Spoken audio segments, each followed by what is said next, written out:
Thank you, thank you, thank you. I'm sure you're clapping because I'm the last speaker. Well, that was worth that partial comment, or concert. You know what he said on the way out? Can I tell him, pal? He said, if I get a Grammy, I'm going to give it to you. The only guy in this whole darn church who can't sing a note.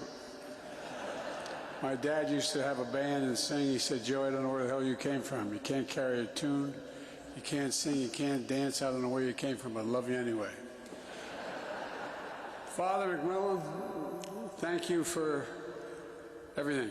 Thank you for being so good to us.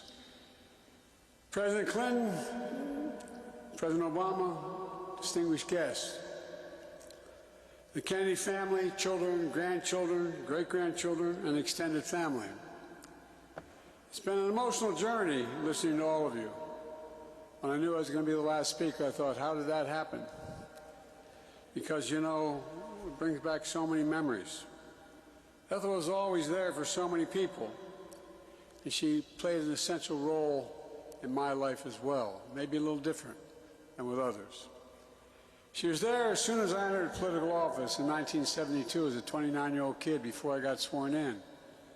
I was in her brother-in-law's office, Teddy's office, hiring staff. I was only 29.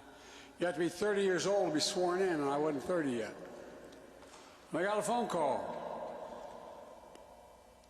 from the fire department by my house. It said, there'd been an accident. Tractor trailer broadside at my wife's automobile, Christmas shopping, the Christmas tree on top, December 18th, and killed my wife and killed my daughter, and my boys weren't expected to live. When I lost my family, and she was there, Joe, your mom was there, then. As soon as I got elected president, I received a letter from your mom. The letterhead was titled Mrs. Robert Kennedy, and in her very neat handwriting, she had written that she took great comfort in knowing the country was in good hands. She had no idea for a 29-year-old kid in that circumstance how much it meant. Because as some of you know, Bill knows, I didn't plan on sticking around after that accident. She said she was honored and proud. There was a bust of her husband, Bobby Kennedy, in my office, the Oval Office.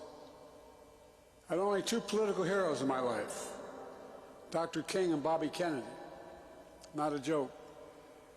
So I didn't realize, my two colleagues who were president know, you get to pick what you want in your office, and I wanted to be able to see both of them from the resolute desk by the fireplace, Dr. King and Bobby Kennedy.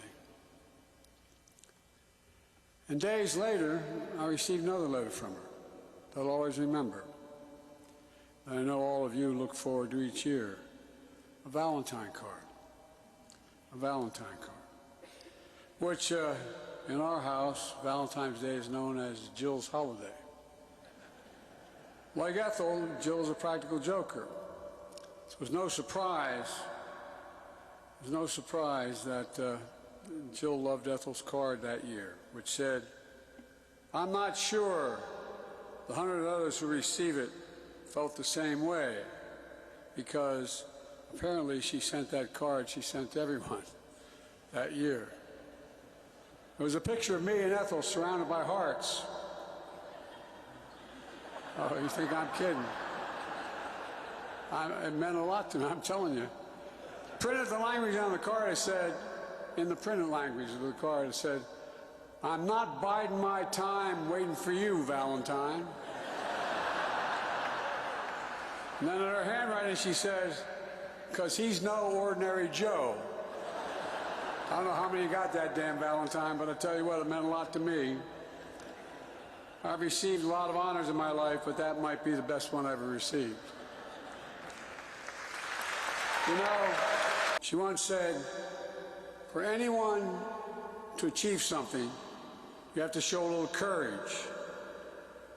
You're only on this earth once. You must give it all you've got. Reminded me of my mom.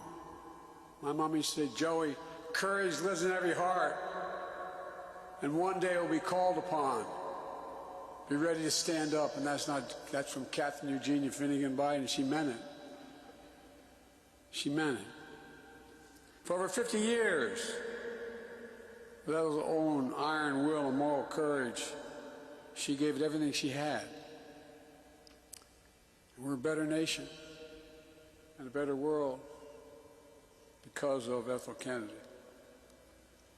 Let me close with this. On a Sunday in May this year, I delivered a commencement speech at Morehouse College in Atlanta. I noted that had we been in church that day, there would be a reflection about the resurrection and redemption. We remember Jesus was buried on Friday, and on Sunday he rose again. We don't talk nearly enough about that Saturday when his disciples felt all hope was lost. All hope was lost. In our lives, in the life of our nation, we have those Saturdays. And thank God your mom, your grandma, your great-grandma was there for me.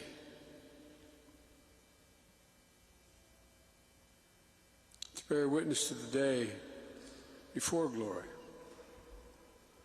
To see people's pain and not look away.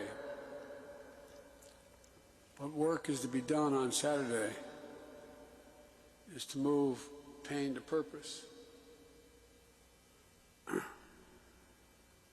How can faith get a person, get a nation through what is coming?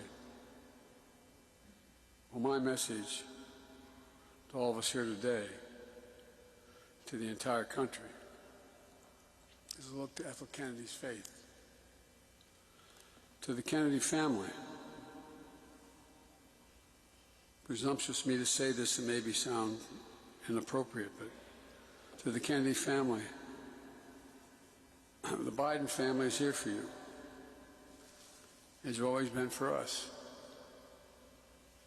You changed the life of my boys. You really did. When I lost my son, Beau, was Attorney General of the state of Delaware. And he volunteered to join the National Guard as Attorney General. You either have to be state property or federal property. He temporarily gave up his office to go with his unit for a year in Iraq.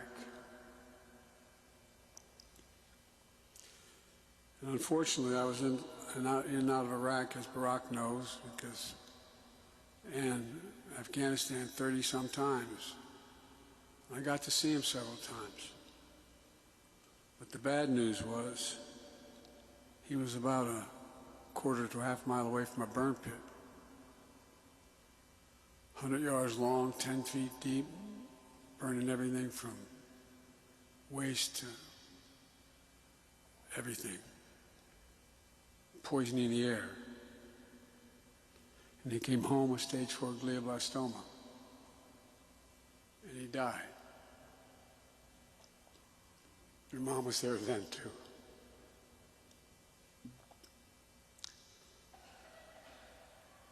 I apologize. So, from the Biden family to the Kennedy family, a hymn that's very close to our heart, based on the 91st Psalm, goes like this. May he raise you up on eagle's wings and bear you on the breath of dawn, and make you to shine like the sun, and hold you in the palm of his hand. May God bless Ethel Kennedy, and maybe she be reunited with the blessed pieces of her soul in heaven. God bless you all, and thanks for letting me participate. Thank you.